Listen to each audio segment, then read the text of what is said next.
Well, hopefully you enjoyed just a moment for yourself and just awareness of those around you. I just love to start with a quote before we jump in here. It's from Gandhi. By education, I mean an all-around drawing out of the best in the child and adult, body, mind, and spirit. So with that, I'm excited for this panel and just these amazing folks that we have here on stage. My name is Sandra Lu Huang. I work at the Zuckerberg Initiative, where I lead the education team. For us, we are an operating philanthropy. We do grants to wonderful partners. We also have a software team building tools for teachers. And a lot of our work is really centered around unlocking student potential, thinking about meeting each student where they are, and really thinking about students holistically, not just as a math and reading brain, but really what do they need as a young person developmentally right now and in preparation for their future. So really excited for this space and time to really think about whole child and different practices across different levels. Like we have a really amazing panel here doing the work day in and day out at very different levels. And so we will get to hear about their work, and really also, I think a big theme of this whole child work is that it takes many perspectives. Right? It's inherently multifaceted. It takes expertise, it takes educators, it takes families, and just so many different parts, and sometimes that's hard, right? To bring those different perspectives, the different adults, sometimes different systems together to really come around students well. But I know if you're in this room, it's something you probably care about. So a very quick show of hands. If you work directly in schools or with students, do you mind just, so we kind of know who's in the room? Wonderful, wonderful. Well, welcome. So we're gonna jump right in. So we'd love to just have the panelists kind of kick off, introduce yourself briefly, but really share with us what is a bright spot as we think about whole child work. And that can be a specific tool or practice, but especially coming out of the pandemic, which we'll talk a little bit more about. What are some of those bright spots that give you hope around this work? So good afternoon, everyone. Aaliyah Samuel. I am the president and CEO of CASEL, which is the collaborative for there you go. The Collaborative for Academic and Social Emotional Learning, and it really is an honor to be here. And I would be remiss without expressing my gratitude to the educators and those who are doing the work on the ground every day. I am a former elementary special ed teacher, assistant principal. Yeah, shout out to the real ones. Because it's real, and it is an honor to not only be in this role, but leading this work at this time as I think about bright spots. This is CASEL's 30th anniversary year, so it is a big year for CASEL, but also most importantly for the field of social emotional learning. And when I think about bright spots, 30 years ago when CASEL was formally formed, the mental health crisis of our young people was at about 20%. And at that time, it was dramatic of, 20% of our kids are having some kind of mental health crisis.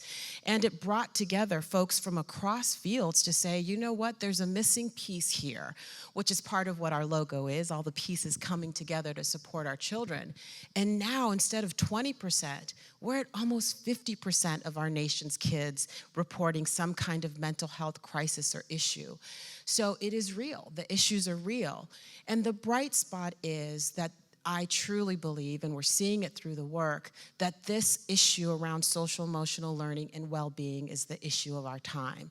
For those of us who were around in the 80s and 90s, it was, let's get fit. There was Richard Simmons and Jane Fonda, and it was like, let's get physical. Like, it was all about fitness. Well, the issue for our time is this issue around well-being. How do we really support and educate the whole child?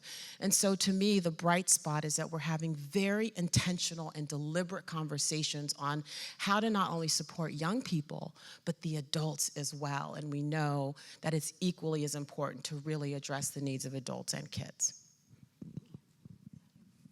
Hi, everybody. I'm so pleased to see so many hands shoot up. I, too, am an educator. Currently, I work for Future Focused Education in New Mexico. It's really important to know about me that I am a very proud New Mexican, very honored and humbled to be here on this panel tonight. But feel very proud to represent New Mexico and the good work that's happening in our state. So I think a bright spot that comes to mind, especially as an educator for many years, who grew up under No Child Left Behind, is our new graduation requirements. And so that assessment went away with entirely our demonstration of competency. And that's through the work of many years to create a more equitable assessment system. And frankly, at Future Focused Education, we really believe in decolonizing assessment and decolonizing teaching and learning because of our history of colonization in New Mexico and land theft.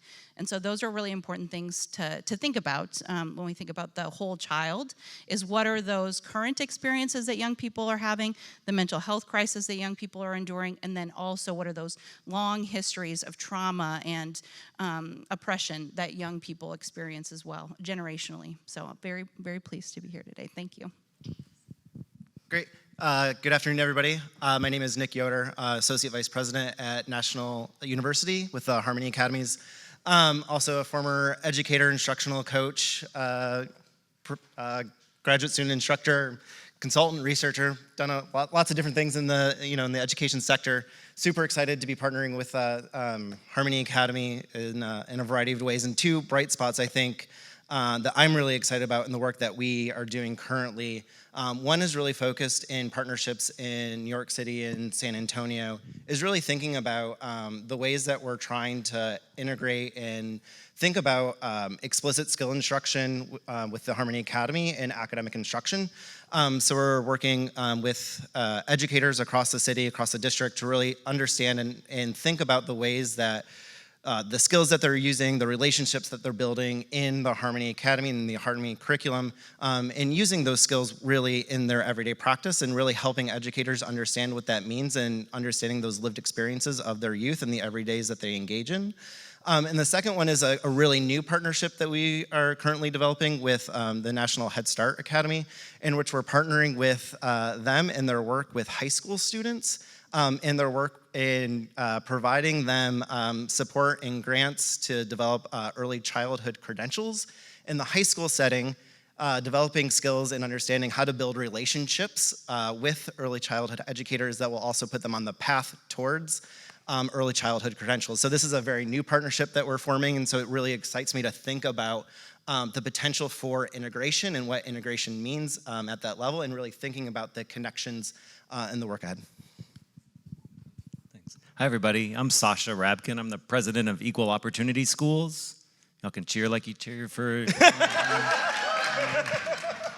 See, Sasha and I go back, so we know each other. That's why this is happening. I'm not Aaliyah. No, but I'm really glad to be here, really excited to be on this panel. And I think, so our work is about the desegregation of advanced academic pathways, starting from the ways in which we measure and understand readiness. And particularly what I'm excited about is that I think, contrary to the narrative that we might all be hearing here, the science is actually way ahead of the technology. And understanding that how the brain works and how we function, not just as young people, but as adults in this room right now, is formed by things that go well beyond just how we understand basic academic skills. And so the ways in which we feel like we belong, the ways in which our brain works, the ways in which we interact with each other is fully and completely understood by science in ways that 10 or 15 years ago we would have never imagined. And I think we trick ourselves sometimes to think that that means we know how to deliver it, but the reality is we don't know how to deliver those things yet. But that's exciting because that means there's possibility. And then I think secondly is that we are in a place where the question of education is front and center in how we exist as a country. And unfortunately, sometimes we're losing that battle. But the reality is we have to have that conversation in order to clarify what we do in education. We have to know why we do education. And I think having that conversation is timely and we can't back away from it. And so I'm excited about the idea that in our country right now, we are forced to have a reckoning about why education exists and what we're going to do to ensure that it continues and what the forces that are against that are going to be doing to try to take that away. And so I think that conversation is essential, particularly coming out of a crisis like the pandemic. So really excited to be here. Wonderful. So there's a lot of history, and I think we're going to have a great conversation. So Sasha, I'm going to stick with you for a moment. So equal opportunity schools is, I think of both bringing that holistic perspective that you just shared about the purpose of education, data to think about who should schools look at as they think about advanced courses, but it's not that simple. Right, like you work, multiple years sometimes. There's like changing of mindsets. Can you talk us through what that looks like and some of the challenges when you go into your partner schools and what you have to move through to kind of create those opportunities and maybe even the mindsets to create those opportunities for those students? Yeah. Thanks, Sandra. Yeah. So our work, as I mentioned, is really about operationalizing the commitments that schools are making to prepare all students for their future. And unfortunately, we don't give ourselves often the tools to do that. So our tools, which are rooted in the science of learning and development, particularly a tool called the Student Insight Card, brings together 43 unique insights on every student, most of them derived from their reflections about themselves as a learner, into a composite profile that we're showing is just as predictive of academic success as test scores. So 54% of the young people we identify who go on to enroll and pass their classes would not have been granted access to that class if that school used test scores as a denominator of their readiness. And so the idea is two things, I think, to your question. One, that educators want to educate children. And when we build things for educators, we have to have faith that they are able to use them and to connect them. Building tools in spite of people is not a good strategy for change. And so we embed these tools into a school structure that is taking something that everybody is already saying they want, life after high school exists, and turning them into usable tools that are both complicated in the science, but simple in their delivery, because all they do is they help schools see. And if you can't see young people, you won't engage them. And if you don't engage them, you can't resource them. And so this starts by being able to help every student be seen in the school. And I think what we learn is that, like all of us, I joke that it took us 6 months in our organization to get us all to change the font in our signature line because people don't like to change things. Like we had to literally send threatening emails, like you have to change this by Friday. Like this stuff is hard, change is hard, right? And we want this to all be easy because we desperately want our young people to learn. But this is hard. Education is about proximity and relationships. Anything else is a distraction. And if we don't build tools that help to operationalize proximity and relationships, we're just gonna find that we're sort of putting ornaments on a tree. And so doing that really requires us to embed ourselves in schools. We send partnership directors, we facilitate conversations. But what we find is that people have to do something before they're willing to talk about it. So mindsets are a consequence of changing your behaviors. They don't come before changing your behavior. You change your behavior, you walk more, you start to feel better, right? And so the idea is that we give you tools to see, but that provokes a series of conversations about how are our own behaviors as adults helping to either hinder or facilitate student success. And that comes after you start to see young people differently. That's the way we start to try to facilitate it. Love that. I think it's just so powerful to be able to make those connections, and you make it easy and feasible through the revealing data that sometimes, it's in the school, the data is there, but kind of making it actionable in a way that then you can practice and then see the results. Keep going, love that. Yeah. So Lisa, I would love to turn to you. Your work in New Mexico is, I think, really exciting because you're rethinking to this point of if we're gonna talk about absenteeism and making education engaging, it has to matter to young people. And you guys have been thinking about what is the purpose, how do you think about demonstrating your knowledge, graduation, and you work all the way from the state level down to really the school and community level. So continuing on the theme of how do you get the pieces to fit together, what's hard, can you share a little bit about that? Yeah, thank you. Yeah, you're exactly right. We have what we call a vertical strategy. It's not necessarily a tool, but it's a way of working. And we started this process of redesigning our assessment system with our Department of Education in conversation with young people and with teachers. And what came of it was a capstone. And they need, young people are naming in our state, and I'm sure other places too, that they need more authentic learning experiences, including capstones and work-based learning, paid internships, emphasis on paid, because young people have expertise too that they should be paid for. And so our graduation requirements now have shifted, but it really started with young people. And then this vertical strategy is really about building coherence in a system and changing. I really appreciate what Sasha said about changing mindsets. We talk about creating a new mental model. What really is the purpose of education? And who decides what that knowledge is? And so by working deeply with communities, asking schools to create graduate profiles that name the knowledge, skills, and attributes that young people should have at graduation that go far beyond the graduation requirements of reading and writing and arithmetic, and are much more meaningful for young people. And so it's really, the capstone is really about positioning young people to be in a position of power in their community. We integrate transformative SEL practices in all that we do. That's been really important to help teachers see also how they're responsible for transferring power to young people in their classrooms day to day, and not just in a capstone learning environment, but really it's about changing the assessment system, changing teaching and learning, and then building coherence from school and district leaders so that in their walkthroughs, they know what teachers are doing, and it doesn't just look like, chaos in their classroom, but there's a purpose for young people to be out of their seat, to be talking to each other, to be on their phones, using the computer, and it's all managed by an educator who is now a facilitator of learning. And so it's really about building that coherence and providing those opportunities for young people and for the community to come back into schools, and that the young people are serving their communities. And so it establishes a relationship of reciprocity between schools and communities that we've lost. Yeah, I think both Nick in his intro and in this example, I think there's we talk a lot about pathways and creating future maybe work opportunities, but it's like you are valuable as a young person. How do you demonstrate? Anyway, that's a whole another panel, but very, very exciting work. Aaliyah, I'm gonna turn to you. So, CASEL's had a very long history, so would love to hear from you just the work that you see, especially as CASEL connects with researchers, understanding how students learn to develop and what they need in their environments, all the way to practitioners in the classroom. Like, you have to connect across sectors, and you have that longitudinal view from the history of CASEL. So can you share a little bit about the work and how you make those connections between these different sectors and players?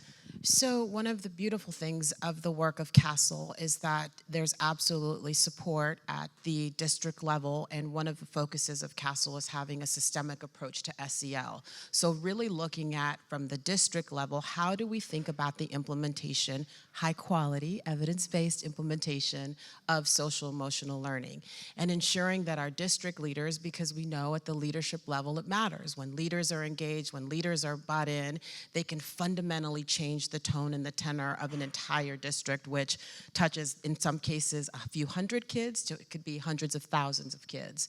And so we are able to engage at multiple levels. And from our community network partners, we have a consortium of districts that we work with to really help support those district leaders with the strategic implementation of social emotional learning. At the state level, we have our Collaborating States initiative, where we work with a consortium of states to look at everything from their state standards to the integration of social emotional learning. And then there's also the national dialogue, and we have been, particularly in the last few years, while CASEL has continued to receive a lot of attention, and not just CASEL, the field of social emotional learning the attention has increased, engaging in a way that is positive, that is meaningful, that helps to demystify what SEL is, to really point the folks to the research and the evidence, which is long-standing. And then also there has been a huge global interest.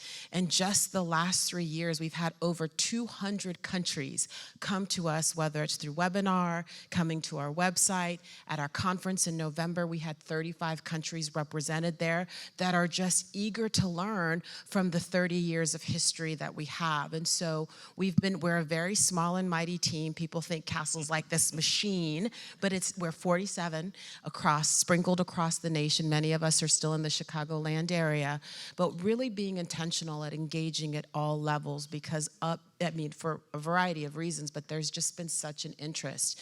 And so we have a couple of different things that if you are interested, for example, our school guide, it's a free resource on our website that talks about how you can implement high quality SEL at the district level. We also have our 10 indicators, which showcase across everything from discipline practices to, I mean, a whole host of things, and how you can really integrate SEL in a meaningful way. And so it's important for us to try to meet the field where it is as the field building and field leading organization, but then also trying to look around the curve and figure out what else is coming and ensuring that we're always grounded in the evidence. We also have a research advisory committee that's comprised of leading researchers across the field that are not only looking at what's the research and the evidence that we have right now, but what are the questions that we need to be asking ourselves in order to meet the demand of the future as well. And so we really try to engage at all levels. Thank you for talking through that. We'll come back to this in a little bit. I'm going to go to Nick first, last, I guess, on our group here. Last but definitely not least. At Harmony, you guys are very much making this practical for educators in the classroom and connecting some of that research. So can you bring that to life for us a little bit? What does that look like? What's happening for? Yeah, so at Harmony Academy, we're an explicit skill instruction really focused on relationships. We are really built on creating experiences that build connections between particularly diverse peers. And so we have these explicit routines that we want, like Buddy Up, where peers are buddied up each week with a new peer each week, and then we have a community meeting called Meetup, and then we have explicit skill instruction. And one of the really interesting things, though, that we hear from educators all the time is they love the activities, and then we have storybooks. We have Z, who's space being, who came for Earth, and Z doesn't know how to be a friend, and so our Clubhouse friends help Z to become a friend, right? Which is really great concepts and has really great evidence to back it up. But one of the things that's really interesting about the field of SEL is that we know that SEL promotes academic achievement, right, like across the board. But one of the really interesting things that is still occurs is that teachers still don't know what SEL academic integration means. So when it's saying, how do we promote communication skills within our academic content? What does it mean to promote self-regulation and collaboration in the academic content, right? And so how do we take the explicit skill instruction, that explicit skill experience, and extend that and move that beyond and into the instructional core? And so that's what we're really trying to work on right now in New York City and San Antonio through a project funded by the U.S. Department of Education, is really helping educators think through what does that mean and look like. And what we're hearing from the educators is it's still a really complicated topic, even when giving them time and space to think about what it means, because they still struggle with trying to understand how it extends. And so one of the things that we've really found that works with them is actually a really good model, right? So it was really fun. I actually got to, and it's been a minute since I've been in a classroom, but back in March, I got to go in about 10 classrooms, got to go model our Animals of Conflict lesson and connect it to characterization. So in really reading a story and saying different characters, or whether they're a shark, a turtle, or an owl. So are they aggressive when they do solutions? Are they solutions finder, or do they kind of cower and kind of are unsure what to do? And it was really interesting just to see the experience of both the students in that moment making connections of how various characters kind of in the story resolve conflict, and then afterwards say, oh, but it's not super easy of why a character made that choice of how they were solving that conflict. And this is how I might then solve that conflict in my real life. And then afterwards in the debrief, hearing the educators be like, oh, I really saw how you did characterization and the motivation of the characters, and I could see how I could extend that then lesson in a variety of different ways in my ELA class, in my math class, in my social studies class. And then they said, oh, and then we could talk about Animals of Conflict after recess, and then we could talk about it if there's an issue in gym class, right? And so they had an ELA academic conversation, and they had an SEL debrief, and really just having an aha moment after this model lesson of a really quick 15, maybe it was 30 minutes because I went a little over, because I got really excited, 30-minute lesson on the Animals of Conflict. And it was just really interesting to see how something so easy and short that was just a slight adaptation of our program and how it then was able to connect. So I really think just helping educators make and begin making those connections is a really powerful tool in how we're going to move this work forward. Can I just, and it's not because I'm trying to put in a plug, I promise, but since Nick teed it up, I'm going to walk right into it. This piece on academic integration is a very real thing, and one of the roles that CASEL plays as a field-leading organization is to help create spaces to talk about the things that are happening in the field. And so our conference this November is focused on SEL and academic integration, and we're actually bringing practice folks, researchers, policymakers from across the world to come together to really be able to explicitly showcase the connection between academic integration and SEL. And actually, Dr. Mark Brackett, who's right here in the front, who is a leader on emotional regulation. Sorry, Mark, I'm giving you new work. He's actually one of the speakers at our conference. And so he's at the Yale Center for Social Emotional Learning, founder of it. If you're interested in more, he's here. But it's really important to answer this question because it is one that's happening a lot in the field, and we're perfectly positioned to help lead the field and bring those information and resources. So it's November 12th through the 14th, and it's also our 30th anniversary celebration. Amazing. No, it's great. This is what we're here to do, to highlight the work. Thank you for sharing that opportunity. I do think on that theme of integrating, I think from our seat, we really hope and see and wish, really want to enable educators to be able, and I think educators want to too, but sometimes it's hard, right? It can feel like one more thing, right? And you give a beautiful, there's just very small practical intervention that can be interwoven. You've got a whole conference on it. What would you say to those who are, in classrooms and schools really thinking about it feels sort of zero-sum or tension, there's tension of time, and kids have all these different needs, academically diverse in this moment. And so curious, and now anyone please jump in, how to speak to those who are wondering, really practically, this sounds good, want to do it, can't, or it's hard, so. Go ahead. Thank you. Yeah, sure. One approach we've taken is to help teachers understand that the community is their resource. And that feels like a lot of responsibility of the teacher to reach out to community partners, to bring them into the classroom, to provide opportunities for young people to go into the community.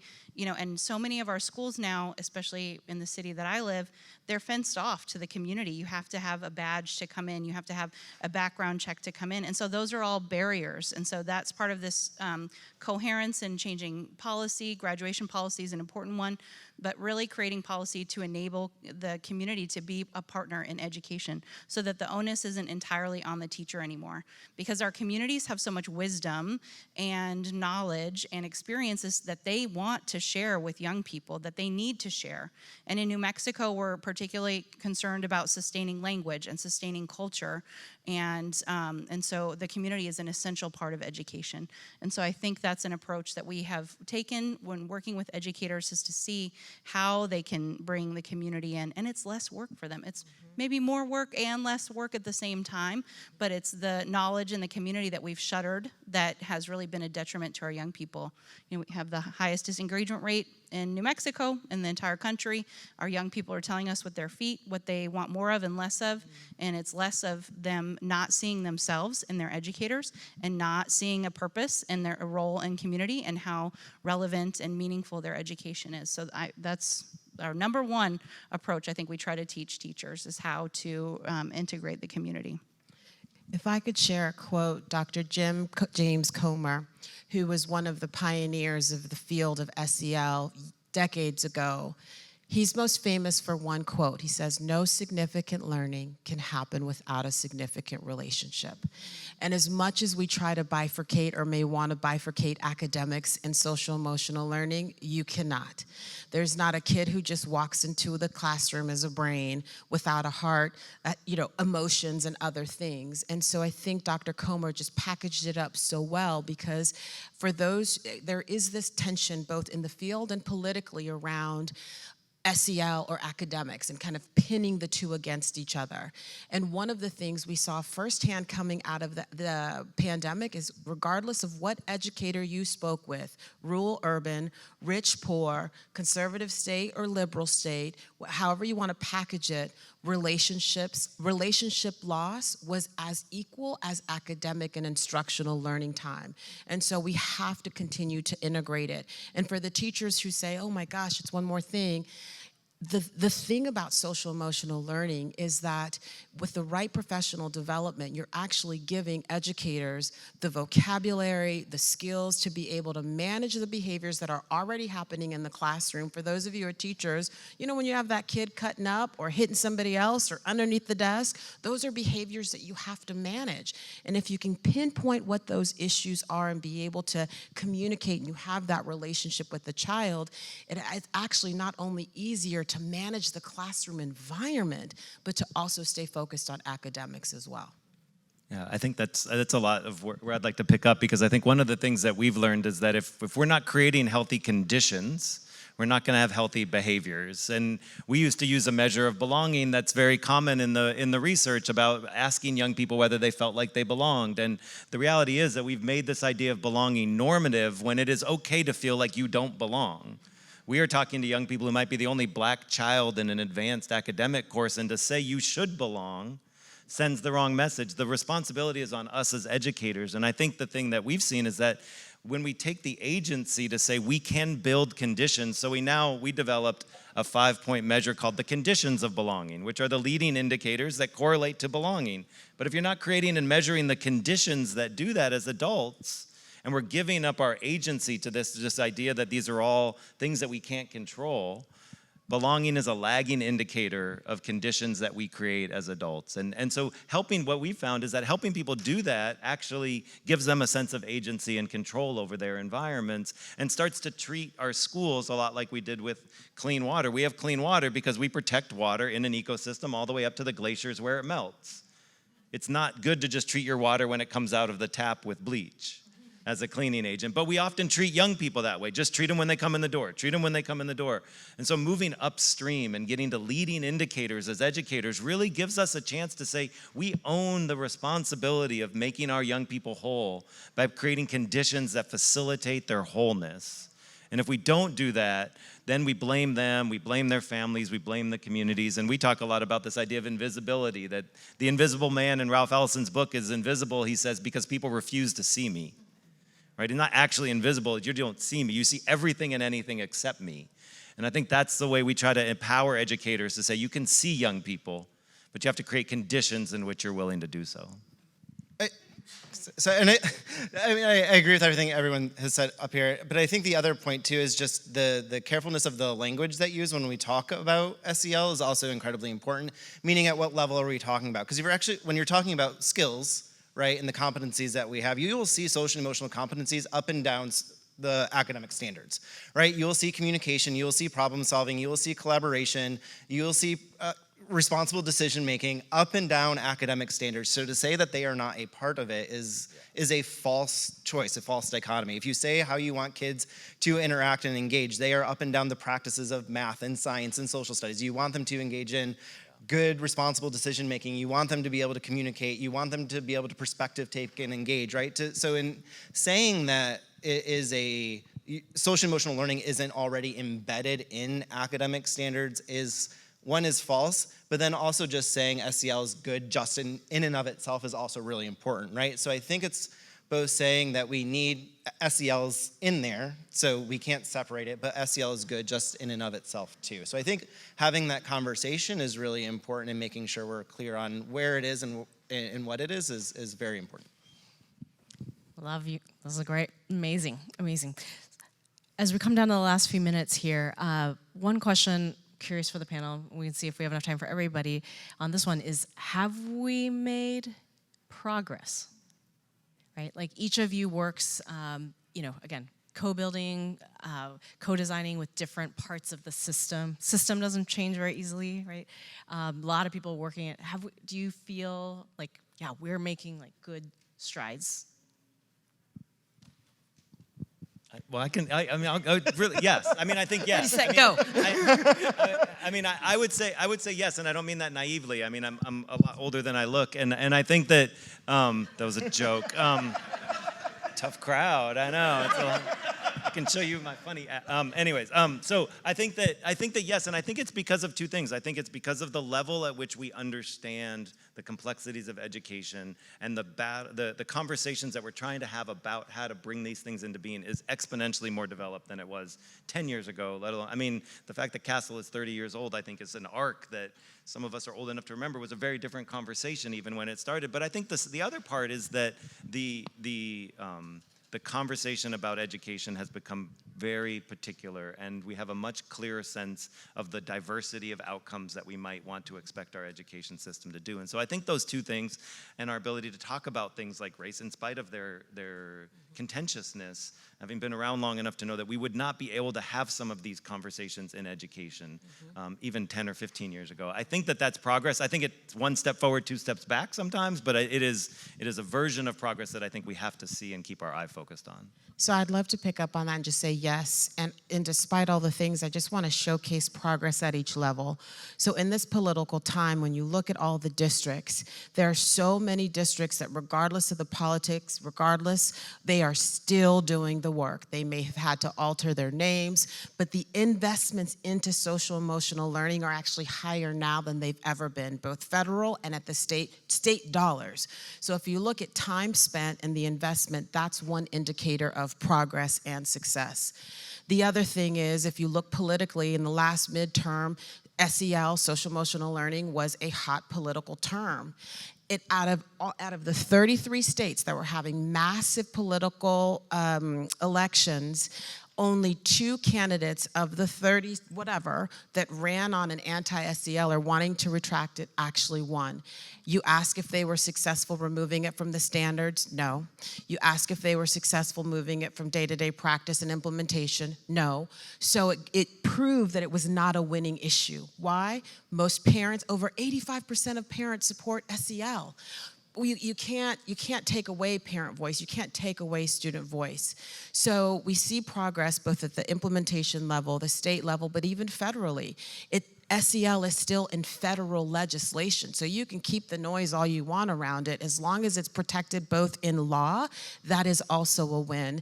And then the global expansion and interest, it goes to show that the progress is still there. And so I think at every single level, whether it is financial investments, whether it is implementation, whether it is expansion, you see the progress. Doesn't mean it's easy. And if we talked about quotes, Art Williams says, "I never said it would be easy, I said it would be worth it."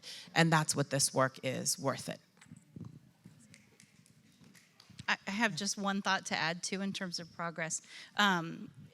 We in New Mexico bet on standardized assessments and standardization of curriculum and fixing students with SEL practices, and it got us nowhere. That investment went down the drain, and young people, as I said, are leaving schools.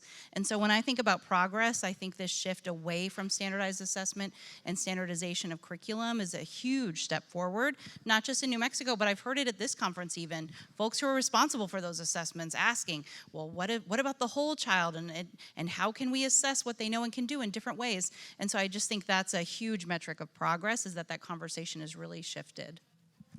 Yeah, I mean, I definitely think we've made progress, and I think about it in 2 ways. One is, for us, we're really trying to think about the ecosystem of the kid. So we're really trying to think about what are the resources and supports that we can offer, not only within the school context, but what are the resources that we can offer the families and in the out-of-school time setting. So how are we creating that infrastructure within a community to create a harmony community and a harmony family, so that way there's a similar language, similar support structure, and similar system for youth, so that way the adults are creating a similar language and infrastructure.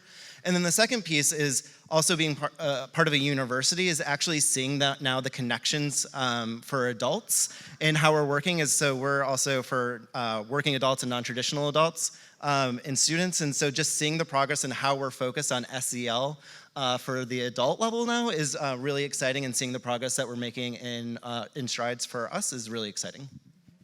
Wow.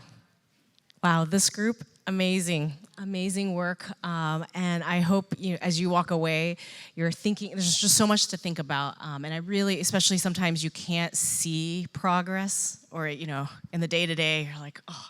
But I think just hearing at every single altitude, the steps that we have made forward, and really the privilege that we have, everyone in this room has to really think about what is the purpose of education? Like, how do we engage young people in a world that's very, very fast moving? And there's a worry, right? Like, how do we reframe and equip and see each student? So thank you so much for spending time with us. Let's give our panelists a round of applause. Thank you.